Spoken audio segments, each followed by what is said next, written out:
इसलिए सुनाने की कोशिश कर रहा हूँ ताकि विषय की रोचकता बनी रहे। समय जैसे जैसे आगे खिसकता, चालदा के दर्शनार्थियों की भीड़ बढ़ती ही जाती। शंख ध्वनि के साथ देवस्थान से एक पालकी बाहर निकली।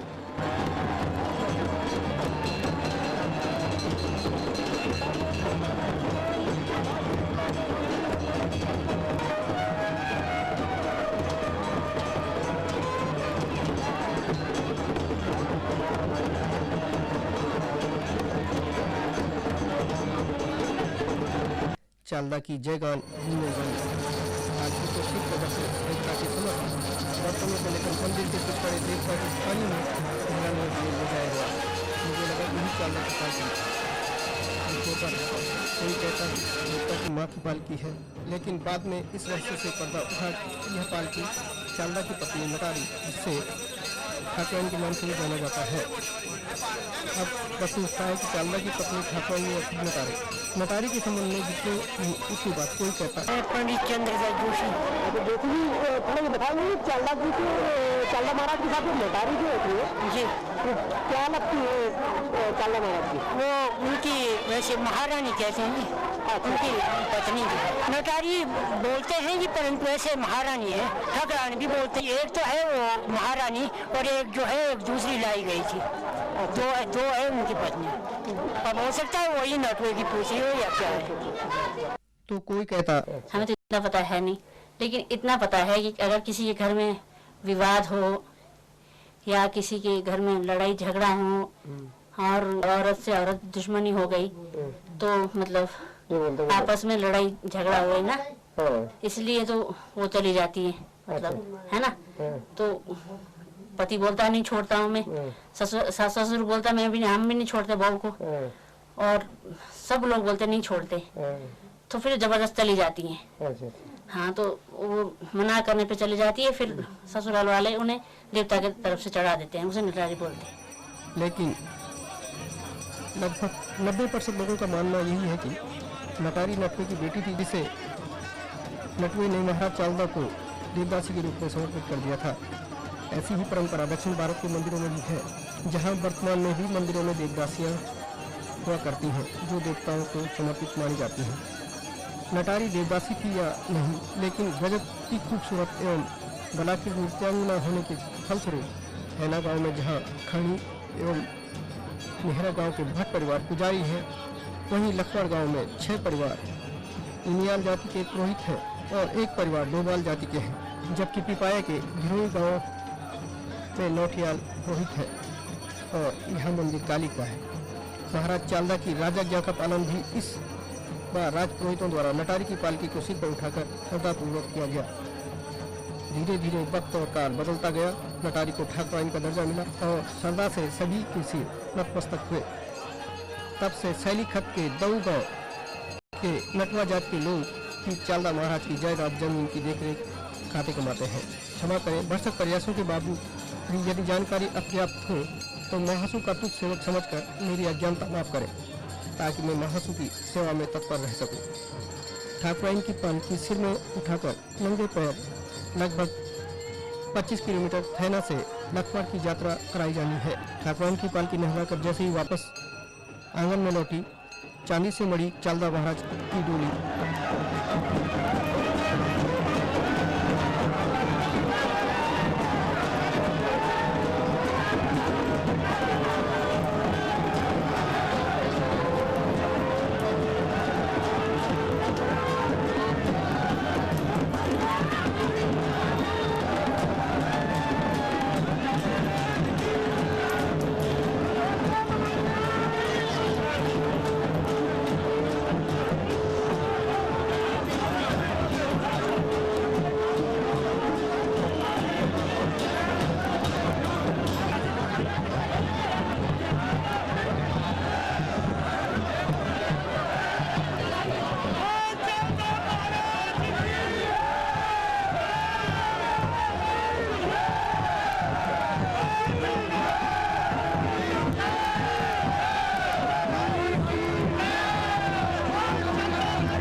चालदा महाराज के नहलाने की कुंड देखकर भी आश्चर्य होता है। छोटी सी इस कुंडी का जल गंगा जल की तरह पवित्र माना जाता है। ठाकुराइन की पालकी नहलाने के बाद जैसे ही वापस आंगन में लौटी, नहलाने के बाद महाराज चालदा की पालकी देवता के आंगन में लाई गई, जहां पालकी को नचाने का उपक्रम किया गया। गांव की माँ बहुएं घी की धूप देकर चालदा की विदाई में ऐसे उमड़ी जैसे बेटी को ससुराल भेजते समय माँ का दिल गदगद हो जाता है।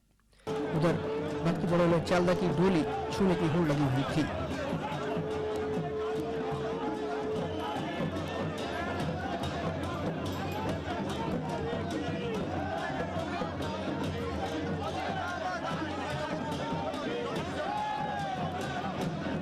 चालदा जातकों की कुछ और जानकारियाँ जो प्राप्त हुई वो ये है कि हनोल से जुलाई 1982-83 में चालदा महाराज कोटी आए, जहाँ 6 माह के प्रवास के बाद जनवरी 1983 में उत्पाल्टा, जुलाई 83 में 6 माह उत्पाल्टा प्रवास के पश्चात मराया पहुँचे, जहाँ से 3 साल प्रवास के पश्चात जगतान, बुलाड़, बागनी होते हुए मशक प्रवास हेतु पहुँचे। मशक से महाराज चालदा कहाँ गए ब्यौरा उपलब्ध नहीं है। जहाँ चालदा महाराज की पालकी छूने की होड़ लगी थी, वहीं माँ बहनें घी की दूध देकर चालदा को उठाने वाले ग्रामीणों को तिलक करने लगे।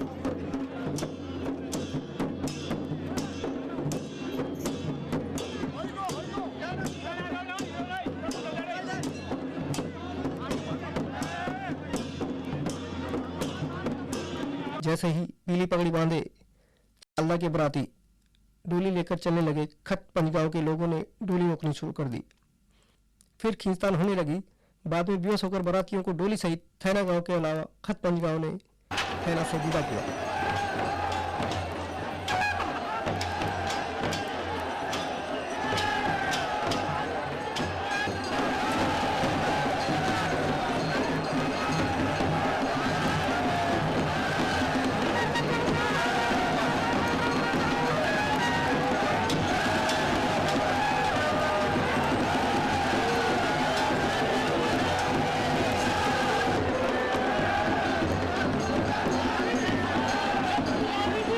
लगभग 11:35 पर चालदा महाराज के जयकारों के साथ डोली गांव से 200 मीटर दूरी पर रुकी।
कि जहां काली मां व 52 वीरों के लिए 7 बलियां दी गई थी, जिसमें बकरा, खाडू, मुर्गा, कद्दू, गनेट, हलवा, पूरी इत्यादि बलियां सम्मिलित थी।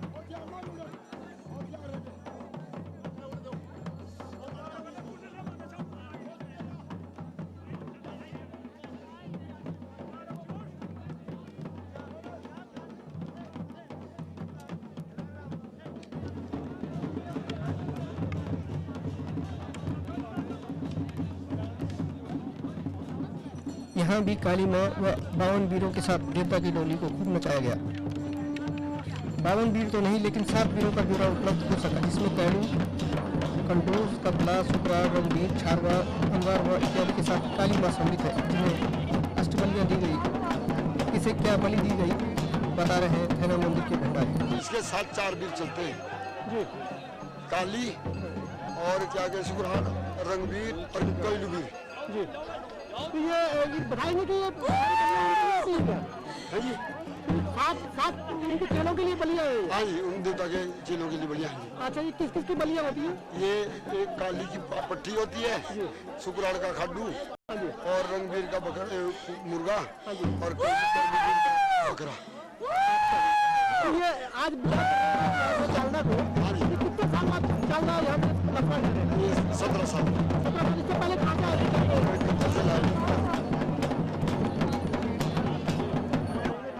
तदुपरांत लगभग आधे किलोमीटर लंबी कतार के साथ चालदा यात्रा शुरू हुई।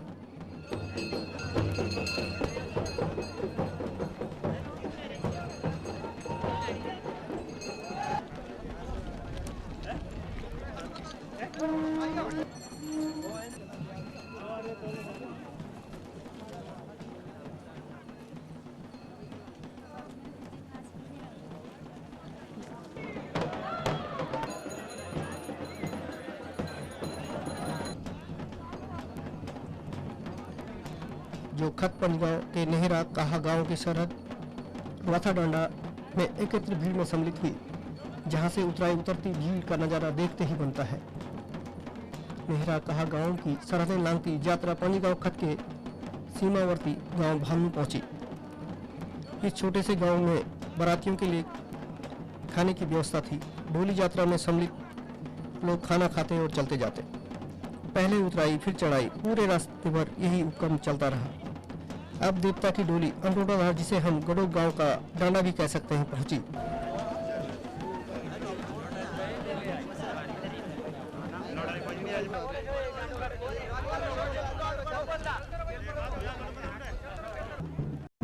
जहां से खतपंज गांव की सरहद खत्म होती है एवं खतपंज की सरहद शुरू होती है।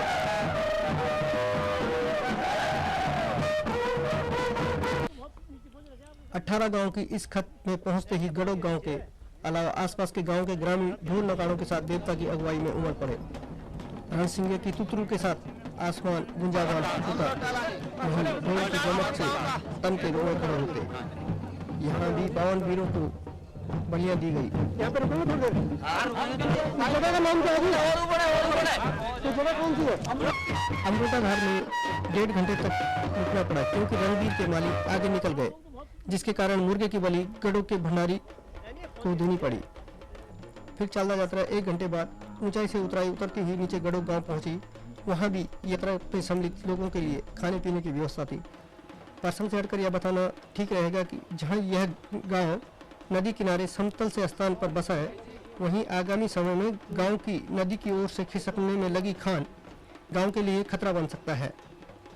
गडोग के गधेरे को पार करते ही फिर चढ़ाई शुरू हुई, जहां से सकरोल गांव पहुंचे। यहाँ भी खाने पीने की व्यवस्था थी। लोग आते, खाना छकते और आगे बढ़ते जाते। सकरोल से 200-300 मीटर दूरी पर खड़ीन गांव है। यहाँ की सरहद छूते ही ग्रामीण महिलाओं द्वारा गाए जाने वाले जंगू बाजू कानों को कर्णप्रिय बना गए।